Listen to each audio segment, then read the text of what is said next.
नमस्कार, मेरा नाम है ओम प्रकाश यादव और आप देख रहे हैं वॉइस ऑफ रिपब्लिक।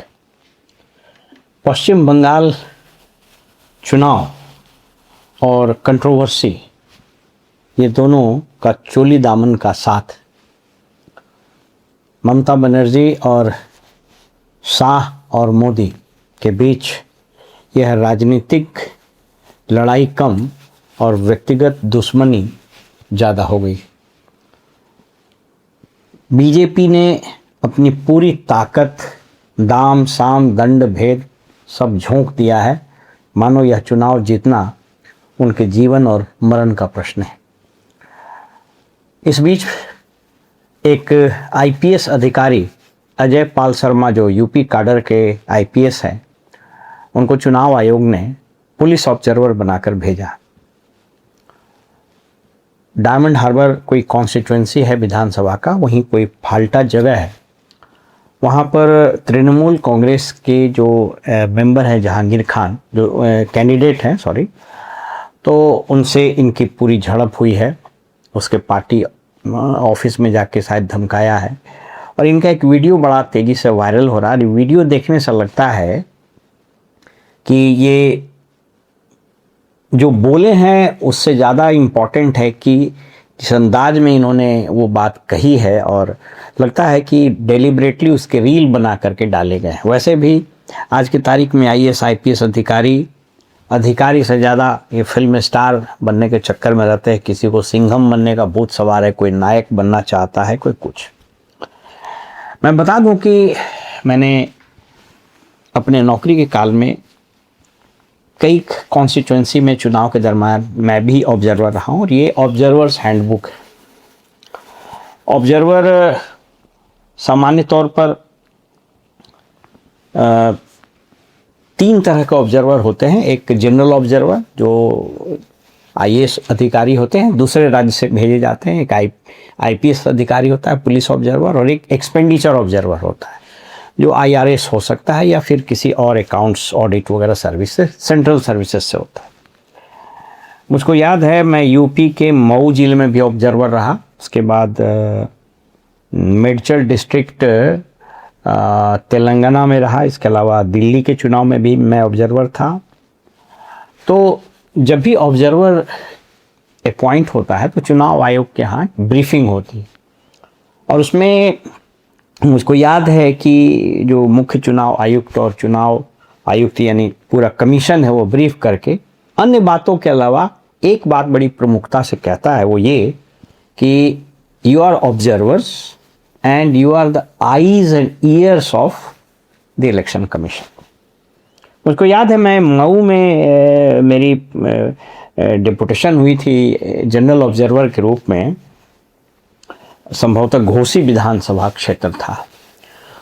वो जिला बड़ा उन दिनों कंट्रोवर्सी में था। आपको याद होगा मुख्तार अंसारी का लड़का वहाँ से चुनाव लड़ रहा था। मुख्तार अंसारी जिनकी मृत्यु हो गई जेल में, तो उसका कुछ वीडियो वायरल हो गया था जो एडमिनिस्ट्रेशन को धमका रहा था इस तरह से।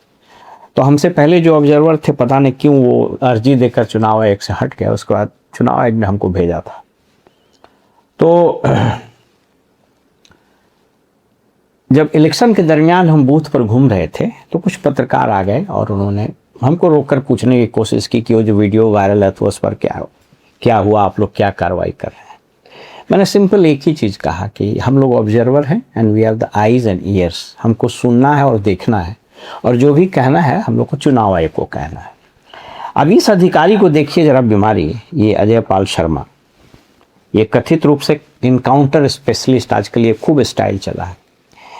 इसके बात करने के तरीके से 2-3 चीज़ें स्पष्ट है। पहला, जिसको बोलता है कि he has crossed his limits, उसको जो दायरा जिसमें वो काम करना था ही हैज़ क्रॉस्ड। दूसरा, जिस तरीके से वो बात किया है, आप ये समझिए कि पुलिस ऑब्जर्वर का काम लॉ एंड ऑर्डर इन्फोर्स नहीं करना है। अगर वहाँ शिकायत, और इस बात में दम है, शिकायत हो सकती है।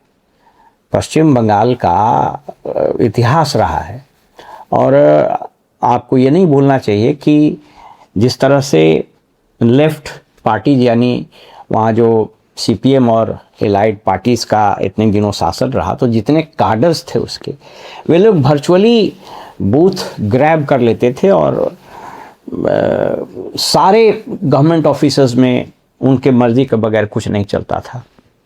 ममता बनर्जी जब आई, जो झाड़ू नेत्री कांग्रेस में थी, उसके बाद प्रण लिया और इन्होंने सीपीएम को उखाड़ फेंका। तो जो सीपीएम के जो काडर थे, वो सारे काडर अब तृणमूल कांग्रेस में आ गए।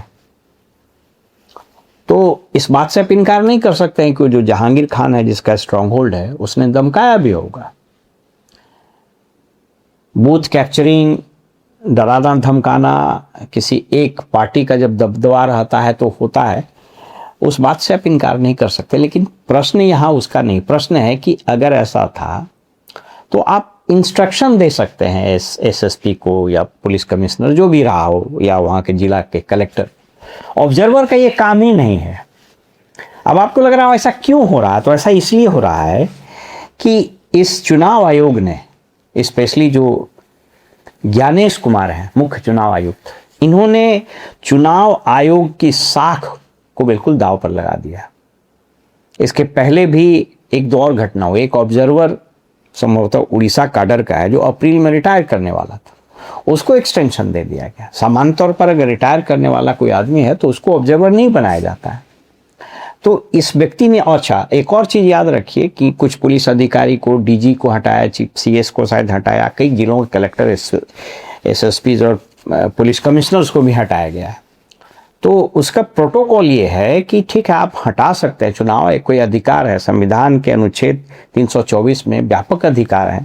फिर इसके अलावा स्टैट्यूट्स बने हुए हैं, आरपी एक्ट है, कंडक्ट ऑफ इलेक्शन रूल्स है, उस सब में व्यापक अधिकार है चुनाव। और कदाचित इसीलिए West Bengal Calcutta High Court में इसके विरुद्ध याचिका डाली गई।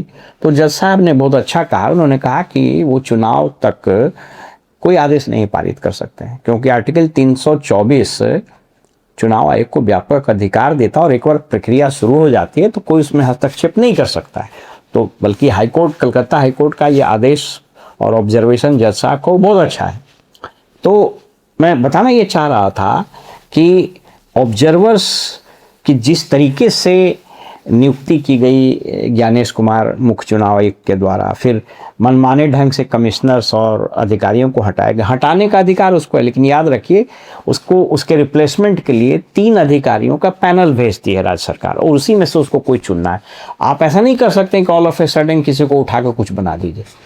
तो इस बार जो चुनाव आयोग का रुख है पश्चिम बंगाल के चुनाव में, वो देखने से ऐसा लगता है कि ज्ञानेश कुमार वो चुनाव आयोग की तरह नहीं, वो लगता है बीजेपी के एक पदधारक की तरह, बीजेपी के कैंडिडेट की तरह बिहेव कर रहे हैं। और एक चीज़ और जान लीजिए कि चुनाव में एक रूल है, उसको 48 आवर्स प्रोहिबिटरी रूल बोलते हैं। वो ये है कि जब किसी क्षेत्र में चुनाव हो रहा हो तो उस कॉन्स्टिट्यूएंसी में उस कॉन्स्टिट्यूएंसी के वोटर के अलावा कोई नहीं रहेगा। उसके कुछ एक्सेप्शंस हैं, शादी ब्याह हो गया हो तो कोई रिलेटिव आ गया हो, कोई बीमार आदमी आ गया, लेकिन जनरल नहीं रह सकते। इसलिए इंस्ट्रक्शन रहता है मॉडल कोड ऑफ कंडक्ट में कि होटल वगैरह की तलाशी। आप देख लीजिए, मोदी और शाह गृह मंत्री और प्रधानमंत्री हैं, चुनाव के दरमियान भी, ठीक है आप बगल के कॉन्स्टिट्यूएंसी में, लेकिन आप सोच करके देखिए कि किस तरीके का ये हो गया। आज तक हम लोगों ने नहीं देखा कि गृह मंत्री और प्रधानमंत्री किसी राज्य में डेरा डाल दिया हो। सो की गृह मंत्री बोलते हैं कि उल्टा टांग के मारेंगे, सीधा कर देंगे। ये शब्दों की गरिमा तो कब खत्म हो गई, और जो बचा खुचा संवैधानिक संस्थाओं का जो एक स्वीकार्यता था आम जनता के मन में, वो भी खत्म हो गया। और इस तरह के अधिकारी अजय पाल शर्मा और न जाने इसके कितने, अब तो आईएएस आईपीएस का ये हाल है। मैंने कहा कि ये लोग यूट्यूबर ज़्यादा हैं और अधिकारी कम। अपेक्षा यह है कि चुनाव आयोग को इस अधिकारी को तत्काल हटा देना चाहिए और इनके विरुद्ध डिसिप्लिनरी एक्शन लेना चाहिए। चुनाव ऑब्जर्वर यानी पुलिस ऑब्जर्वर को यह दायित्व ही नहीं है। अगर उसको लग रहा था कि वहाँ थ्रेटन किया जा रहा है, वोटर्स को डराया धमकाया जा रहा है, तो आप इंस्ट्रक्शन दीजिएगा। पुलिस ऑब्जर्वर का काम पुलिस के डिप्लॉयमेंट को देखना है, कुछ शिकायतें हैं तो फिर वो चुनाव आयोग से कम्युनिकेट करेगा। लेकिन अब तो सारी मान्यताएं टूट रही है। देखना ये होगा कि तमाम हथगंडों के बावजूद तमाम जो कॉन्स्टिट्यूशनल बॉडीज़ हैं, तमाम जो संसाधन है, पारा मिलिट्री फोर्स से लेकर के सारा चीज़, वो लगाने के बाद चुनाव का परिणाम क्या होता है। बंगाल का चुनाव 2-3 चीज़ तय कर देगा। पहला कि क्या इस देश में डेमोक्रेटिक तरीके से चुनाव हो पाएंगे। नंबर 2 कि पॉलिटिशियंस के जो बिहेवियर है वह कितने निचले स्तर तक जाएगा। और तीसरा और अंतिम चीज़ ये कि इस देश में कॉन्स्टिट्यूशनल अथॉरिटीज़ और सेंट्रल एजेंसीज के दुरुपयोग या उपयोग की सीमा कहाँ जाकर ख़त्म होती है। फिलहाल हमें इजाज़त दीजिए और आप देखते रहिए वॉइस ऑफ रिपब्लिक। नमस्कार।